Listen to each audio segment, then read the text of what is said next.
I hope आप सब अच्छे होंगे, खुश होंगे और पूरे डिटर्मिनेशन और डेडिकेशन के साथ अपनी पढ़ाई आप कर पा रहे होंगे। आज का टॉपिक है इलेक्ट्रिक डाइपोल। तो देखिए तीन वर्ड हैं, इलेक्ट्रिक, डाई एंड पोल।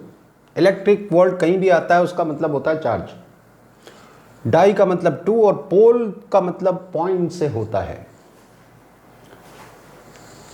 अर्थ के केस में आप देखिए नॉर्थ पोल, तो नॉर्दर्न हेमीस्फेयर में एक पॉइंट है जिसको आप नॉर्थ पोल कहते हैं, ऐसी साउदर्न हेमीस्फेयर में एक पॉइंट है जिसको आप साउथ पोल कहते हैं, और इन्हीं दोनों पॉइंट से अर्थ की एक्सेस ऑफ रोटेशन पास होती है।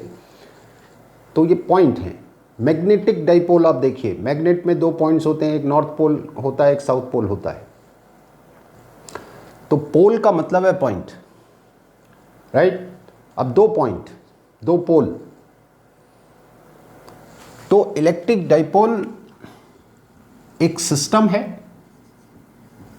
पहली बात, कैसा सिस्टम है? System of two equal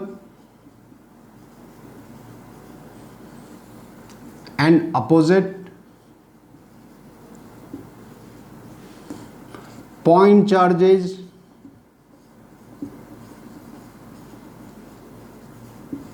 poles at rest separated by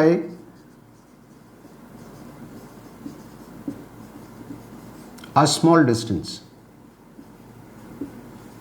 ऐसे सिस्टम को आप इलेक्ट्रिक डाइपोल कहते हैं। ये इलेक्ट्रिक डाइपोल की डेफिनेशन कह लीजिए या स्टेटमेंट कह लीजिए, जो मर्जी कह लीजिए। तो पॉइंट चार्जेस हैं, इक्वल एंड अपोजिट है, और इनके बीच का जो सेपरेशन है वो स्मॉल सेपरेशन है। नॉर्मली इस सेपरेशन को हम 2L ले लेते हैं, कई बार इसका हाफ करना पड़ता है इसलिए 2L ले लेते हैं, आप अदरवाइज कुछ भी ले लीजिए।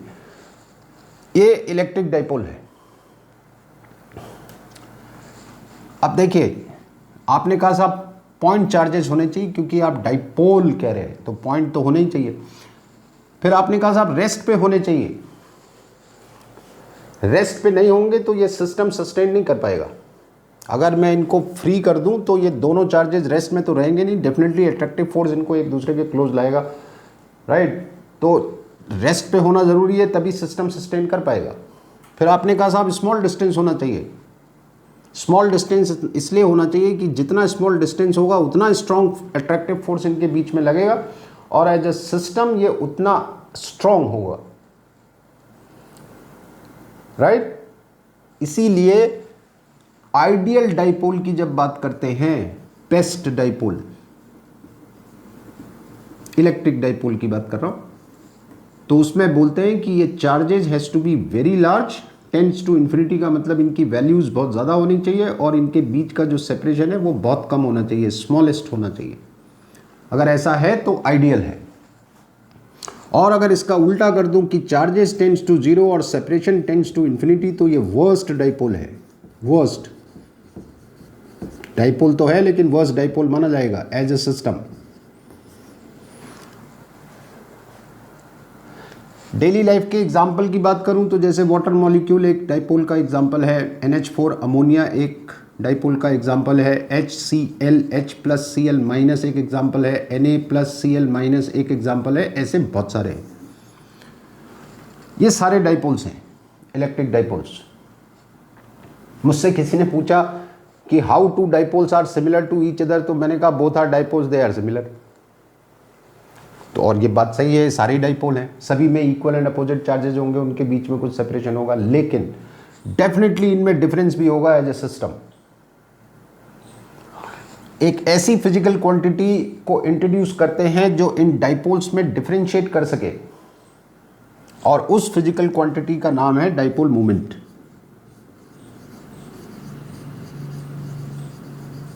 जिसको आप P से डिनोट करते हैं, जिसका फॉर्मूला होता है चार्ज इनटू सेपरेशन।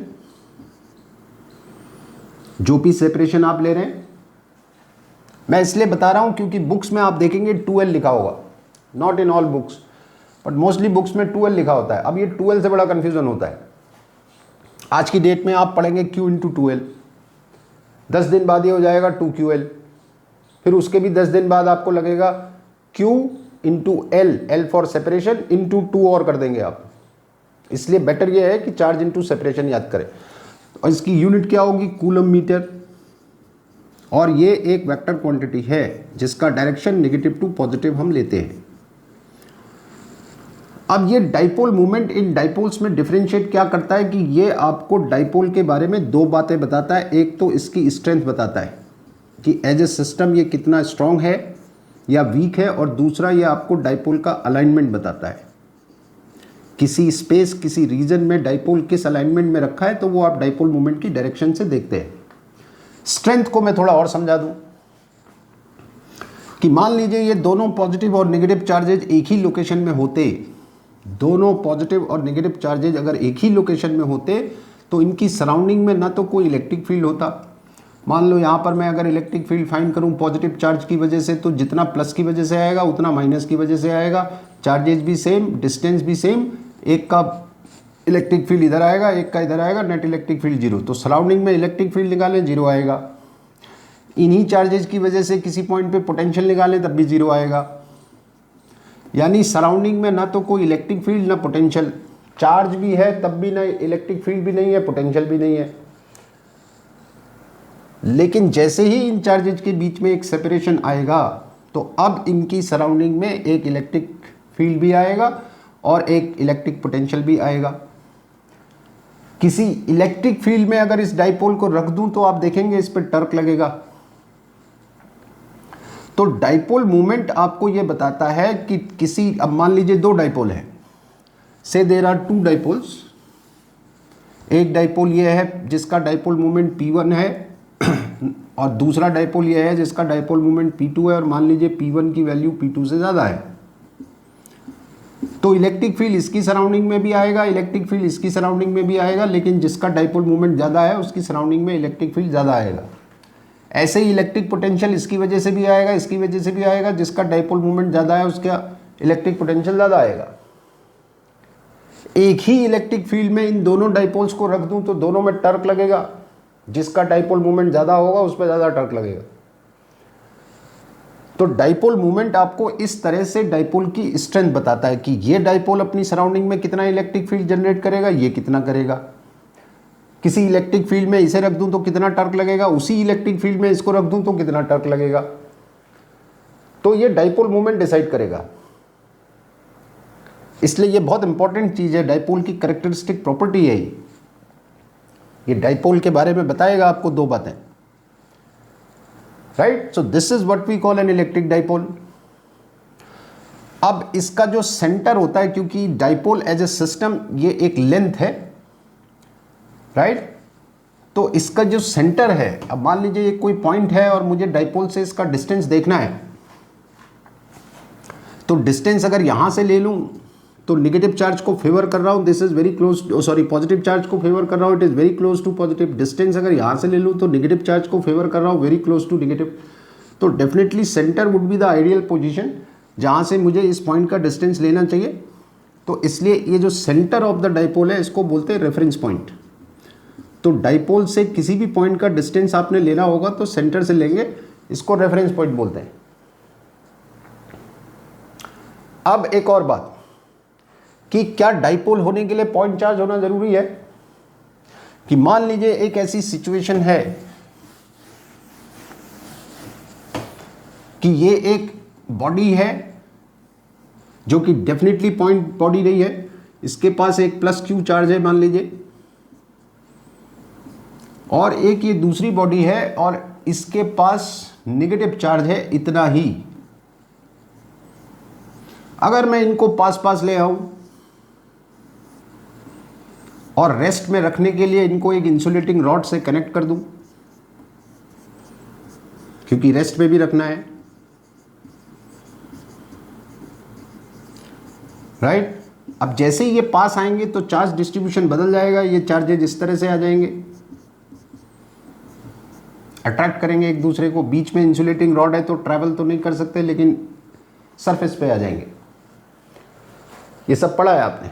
तो अभी भी लेकिन इसके पास प्लस क्यू चार्ज है, इसके पास माइनस क्यू चार्ज है, डिस्ट्रीब्यूशन जरूर बदल गया। तो as per the definition of dipole क्या ये एक डाइपोल है? क्योंकि मैंने आपको बताया था डाइपोल में पोल का मतलब होता है पॉइंट, और इनको पॉइंट तो नहीं मान सकता, ये एक्सटेंडेड है, ये भी एक्सटेंडेड फॉर्म में है, पॉइंट तो है नहीं।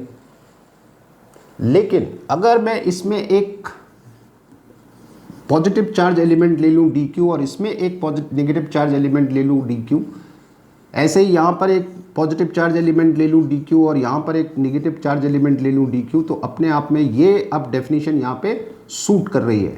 पॉइंट है, इक्वल एंड अपोजिट है, तो ये डाइपोल है, ये भी डाइपोल है, ऐसे इसमें बहुत सारे डाइपोल हैं, तो ये एक सिंगल डाइपोल तो नहीं है, राइट? बहुत सारे डाइपोल्स हैं, इसको बोलते हैं डिस्ट्रीब्यूटेड डाइपोल्स। ये डिस्ट्रीब्यूटेड डाइपोल है, यानी बहुत सारे डाइपोल्स हैं जो डिस्ट्रीब्यूटेड है। अब इन सारे चार्जेज का चार्ज सेंटर अगर यहां आ रहा है और इन सारे नेगेटिव चार्जेज का चार्ज सेंटर अगर यहां आ रहा है, तो ये सिंगल डाइपोल है। यानी ये बहुत सारे डाइपोल जो डिस्ट्रीब्यूटेड है वो एक सिंगल डाइपोल फॉर्म कर रहे हैं, राइट? लेकिन हैं डिस्ट्रीब्यूटेड फॉर्म में। एक दूसरा एग्जांपल लेते हैं। मान लीजिए ये कोई आर्क है, इसके पास प्लस चार्ज है Q पॉजिटिव, और ये पॉइंट चार्ज है माइनस Q। क्या ये डाइपोल है? अब इसमें एक तो पॉइंट चार्ज है लेकिन दूसरा नहीं है, यहां पे दोनों नहीं थे। तो फिर वही बात कि एक एलिमेंट ले लूं डी क्यू यहाँ पे और माइनस क्यू में से माइनस डी क्यू ले लूं तो एक डाइपोल ये बन गया। ऐसे ही minus D Q plus D Q एक ये बन गया, minus D Q plus D Q एक ये बन गया, एक ये बन गया, ऐसे बहुत सारे डाइपोल बन जाएंगे। डिस्ट्रीब्यूटेड डाइपोल्स है, और इन सारे चार्जेस का सेंटर अगर मान लो यहाँ पर आता है तो ये प्लस क्यू चार्ज को मैं इमेजिन कर सकता हूँ यहाँ पर है और नेगेटिव चार्ज यहाँ पर है, तो ये एक सिंगल डाइपोल की तरह बिहेव करेगा। तो ये सारे डिस्ट्रीब्यूटेड डाइपोल एक सिंगल डाइपोल की तरह बिहेव करेंगे, लेकिन हैं डिस्ट्रीब्यूटेड फॉर्म में। तो ये ध्यान रखिएगा कि इलेक्ट्रिक डाइपोल होने के लिए पॉइंट चार्ज दोनों का होना ज़रूरी नहीं है।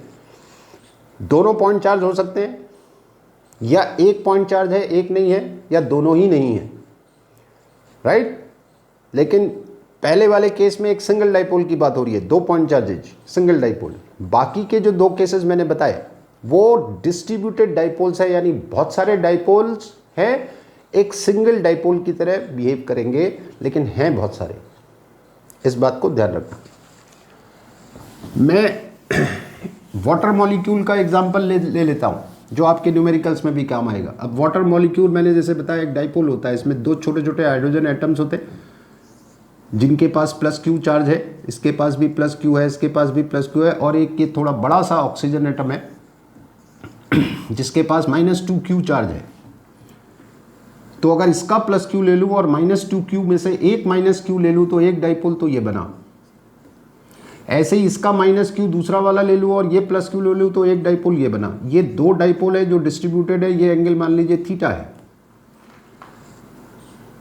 तो अगर एज ए सिंगल डाइपोल में अगर बात करना चाह रहा हूं तो मैं ऐसा कर सकता हूं कि इस पॉजिटिव चार्ज और इस पॉजिटिव चार्ज का सेंटर यहां ले लूं और एज्यूम कर लूं कि यहीं पे 2q चार्ज है, और इसका चार्ज सेंटर तो डेफिनेटली यहां पर ही आएगा, तो ये -2q मैं यहां ले सकता हूं। डाइपोल की लेंथ जैसे मैंने बताया हम नॉर्मली 12 लेते हैं, ये एंगल थीटा है तो इसका हाफ एंगल θ/2 हो जाएगा और ये वाला भी θ/2 हो जाएगा। इस ट्राइंगल को ध्यान से देखूं, ये वाला ट्राइंगल या ये वाला ट्राइंगल कोई सा ले लीजिए, इस ट्राइंगल को ध्यान से देखूं तो ये एंगल हमारा θ/2 है, ये डिस्टेंस हमारी 2l है, तो ये हो जाएगा 2l cos θ/2, राइट? यानी ये डिस्टेंस आपकी 2l cos θ/2। तो ये जो सिंगल डाइपोल है इसका डाइपोल मोमेंट हमारा अगर मैं P नेट से डिनोट करूं तो ये आएगा चार्ज इनटू सेपरेशन, ये इसका नेट डाइपोल मोमेंट हो जाएगा। तो ये दो डाइपोल्स का रिजल्टेंट ये आ रहा है। डिस्ट्रीब्यूटेड डाइपोल्स मान सकता हूं, हालांकि दो ही हैं, राइट? ऐसे क्वेश्चंस आपको वो देंगे, मान लीजिए आपसे कहेंगे कि साहब ये ट्राइंगल है, इस ट्राइंगल में -+2q चार्ज यहाँ रखा हुआ है या -2q चार्ज यहाँ रखा हुआ है, और एक +q चार्ज यहाँ रखा हुआ है, एक +q चार्ज यहाँ रखा हुआ है। अब आप ध्यान से देखिए तो आपको कितने डाइपोल्स दिखाई दे रहे हैं? दो। ये एंगल इक्विलेटरल ट्राइंगल है तो डेफिनेटली 60 डिग्री होगा, और इस ट्राइंगल की लेंथ को मैं 2l ले लेता हूँ, इक्विलेटरल है तो all lengths are equal, right? तो फिर एक डाइपोल इसका नेगेटिव क्यू ले लूँ और इसका प्लस क्यू ले लूँ तो एक डाइपोल ये बना, ये इसके डाइपोल मोमेंट का डायरेक्शन। फिर ऐसे ही दूसरा माइनस क्यू ले लूँ और ये वाला प्लस क्यू ले लूँ तो एक डाइपोल ये बना, ये इसका डाइपोल मोमेंट, बीच का एंगल कितना 60। तो नेट डाइपोल मोमेंट कितना आएगा, क्योंकि वेक्टर क्वांटिटी है तो डेफिनेटली वेक्टर मेथड से सॉल्व करेंगे। दो वेक्टर्स का रिजल्टेंट क्या होता है, under root A square plus B square plus 2ab cos theta. तो A square plus B square plus 2ab cos theta, तो A B cos theta, theta मतलब 60 डिग्री। सॉल्व करूंगा तो p√3 आएगा, ये हो गया cos 60 की वैल्यू हाफ। एंड डेफिनेटली ये नेट डाइपोल मोमेंट जो होगा पैरेललोग्राम मेथड से, ये नेट डाइपोल मोमेंट इधर को आ रहा होगा। ऐसी कोई भी सिचुएशन वो आपको दे सकते हैं। मान लीजिए आपसे कहें साहब ये एक स्क्वायर है, इस स्क्वायर में -3q चार्ज यहाँ रखा है, प्लस q यहाँ रखा है, प्लस q यहाँ रखा है, प्लस q यहाँ रखा है। ये डिस्टेंस मान लीजिए इस स्क्वायर की साइड a है, ये वाली भी a है, तो डेफिनेटली डायगोनल आप फाइंड कर सकते हैं, दैट वुड बी a√2। तो अब आप देख लीजिए प्लस q माइनस q एक डाइपोल इधर बन रहा है, प्लस q माइनस q एक डाइपोल इधर बन रहा है। अच्छा, ये दोनों डाइपोल मूवमेंट सेम होंगे क्योंकि चार्ज भी सेम है और डिस्टेंस भी सेम है, लेकिन ये वाला थोड़ा अलग होगा क्योंकि डिस्टेंस का डिफरेंस है। तो इसको मैं p डैश ले लेता हूँ। सॉल्व करके आप नेट डाइपोल मूवमेंट फाइंड कर सकते हैं, राइट। तो ऐसी सिचुएशन आ सकती है। अब थोड़ा सा मैं एक और बात बता दूं आपको कि मान लीजिए ये कोई एटम है। एटम में आप जानते हैं कि न्यूक्लियस होता है जिसके अंदर प्रोटॉन्स होते हैं, प्रोटॉन्स के पास पॉजिटिव चार्ज होता है। हालांकि न्यूक्लियस के अंदर न्यूट्रॉन्स भी होते हैं लेकिन उनके पास चार्ज नहीं होता, इसलिए मैं उनको इग्नोर कर रहा हूं। तो ये न्यूक्लियस है, न्यूक्लियस का साइज बहुत छोटा होता है, समझाने के लिए इतना बड़ा बना रखा है मैंने ये। और इसकी सराउंडिंग में नेगेटिव चार्ज जो इलेक्ट्रॉन के फॉर्म में है वो स्फेरिकली डिस्ट्रीब्यूटेड हैं। और एटम में सब जानते हैं कि इक्वल एंड अपोजिट चार्ज होते हैं, जितने प्रोटॉन्स होते हैं उतने इलेक्ट्रॉन्स होते हैं। तो क्योंकि ये न्यूक्लियस का साइज बहुत छोटा होता है इसलिए इसका शेप इरिलेवेंट हो जाता है, तो इसलिए हम इसको स्फेरिकल एज्यूम कर सकते हैं। हालांकि न्यूक्लियस का शेप इरेगुलर होता है, because of its very small size हम स्फेरिकल इसको एज्यूम कर लेते हैं। तो अगर मैं मान लूँ ये स्फेरिकल शेप में है तो इन सारे पॉजिटिव चार्जेज का जो सेंटर आएगा वो यहीं पर आएगा, इसके सेंटर पे। और इन सारे नेगेटिव चार्जेज का जो सेंटर आएगा जो इलेक्ट्रॉन्स के फॉर्म में है, क्योंकि ये भी स्फेरिकली डिस्ट्रीब्यूटेड है तो इनका भी सेंटर यहीं आएगा। यानी जहाँ पे पॉजिटिव चार्ज का सेंटर आ रहा है वहीं नेगेटिव चार्ज का सेंटर आ रहा है। देयर इज नो डाइपोल, ये डाइपोल नहीं है। तो एटम की बात करें तो वो डाइपोल नहीं है। अब अगर मॉलिक्यूल्स की बात करें तो कुछ सिमेट्रिकल मॉलिक्यूल्स होते हैं, वो भी डाइपोल नहीं होते हैं। कोई भी ऐसा मॉलिक्यूल जो सिमेट्रिकल होगा, जैसे ऑक्सीजन मॉलिक्यूल है O2, सिमेट्रिकल मॉलिक्यूल है, वो डाइपोल की तरह बिहेव नहीं करेगा, उसमें भी पॉजिटिव और नेगेटिव चार्ज सेंटर एक ही लोकेशन में आएगा। लेकिन अनसिमेट्रिकल मॉलिक्यूल है जैसे वाटर मॉलिक्यूल है, अमोनिया है, इनके पॉजिटिव और नेगेटिव चार्ज सेंटर एक ही लोकेशन में नहीं आते हैं, तो दे बिहेव लाइक डाइपोल्स। तो एटम या कोई सिमेट्रिकल मॉलिक्यूल डाइपोल की तरह बिहेव नहीं करेगा, जबकि इनके अंदर इक्वल एंड अपोजिट चार्जेज हैं, लेकिन उन इक्वल एंड अपोजिट चार्जेज का सेंटर एक ही लोकेशन में आ रहा है, so they are not behaving like dipoles. Unsymmetrical molecule होगा तो पॉजिटिव और नेगेटिव चार्ज का सेंटर एक ही लोकेशन में नहीं आएगा, अलग अलग लोकेशन में आएगा। That molecule will behave like a dipole. इसीलिए हम बात करते हैं polar molecule and non polar molecule. Atom तो खैर नॉन पोलर होता ही है, ये आपके आगे के और जगह के डिस्कशन में भी काम आएगा। डाइलेक्ट्रिक्स जब आप पढ़ेंगे कि डाइलेक्ट्रिक को कैपेसिटर की प्लेट के बीच में डालते हैं तो फिर क्या होता है, पोलराइजेशन होता है, ये होता है, वो होता है, वो सारा वहाँ पे डिस्कशन होगा। एनीवे, अब अगर इस एटम को जिसमें पॉजिटिव और नेगेटिव चार्ज सेंटर एक ही लोकेशन में आ रहा है, इसको अगर मैं किसी इलेक्ट्रिक फील्ड के अंदर रख दूं एंड नोइंग दिस फैक्ट कि अगर क्यू चार्ज को ई इलेक्ट्रिक फील्ड में रखते हैं तो इतना फोर्स लगता है, पॉजिटिव चार्ज है तो in the direction of field लगता है, नेगेटिव है तो opposite to the direction of field लगता है, ये हमें मालूम है। तो जैसे ही मैं इस एटम को इस इलेक्ट्रिक फील्ड के अंदर रखूंगा, आप देखेंगे कि पॉजिटिव चार्ज पे फोर्स लगेगा इधर in the direction of field और नेगेटिव चार्ज पे फोर्स लगेगा इधर opposite to the direction of field, और इसको सेपरेट कर देगा। और ये एटम जो डाइपोल नहीं था वो बन जाएगा। इस एटम के अंदर इक्वल एंड अपोजिट चार्जेस पहले भी थे, लेकिन इसकी सराउंडिंग में कोई इलेक्ट्रिक फील्ड या पोटेंशियल नहीं था। लेकिन जैसे ही ये डाइपोल बनेगा, अभी भी इक्वल एंड अपोजिट चार्जेस हैं, लेकिन इनका सेपरेशन है, तो अब इसकी सराउंडिंग में एक इलेक्ट्रिक फील्ड भी आएगा, एक इलेक्ट्रिक पोटेंशियल भी आएगा। यानी इसके पास एक स्पेशल इफेक्ट आ गया। अब ये अपनी सराउंडिंग में एक इलेक्ट्रिक फील्ड जनरेट कर पा रहा है, एक इलेक्ट्रिक पोटेंशियल जनरेट कर पा रहा है, राइट। तो इसको थोड़ा सा ध्यान रखेंगे। और आप इन द बिगनिंग मैंने देखिए आपसे क्या कहा था कि इन दोनों चार्जेज के बीच का फोर्स स्ट्रांग होना चाहिए, अदरवाइज आप जैसे ही किसी डाइपोल को इलेक्ट्रिक फील्ड पे रखेंगे तो इलेक्ट्रिक फील्ड का फोर्स भी इन चार्जेज पे लगेगा। अगर ये फोर्स इन दोनों के बीच का जो अट्रैक्टिव फोर्स है, if this is not strong enough, तो इलेक्ट्रिक फील्ड का जो फोर्स इस पे लग रहा है वो इस सिस्टम को डिफॉर्म कर देगा या अफेक्टेड कर देगा।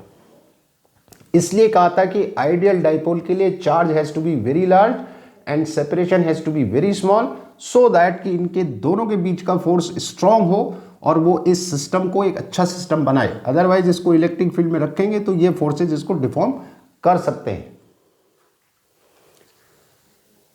राइट।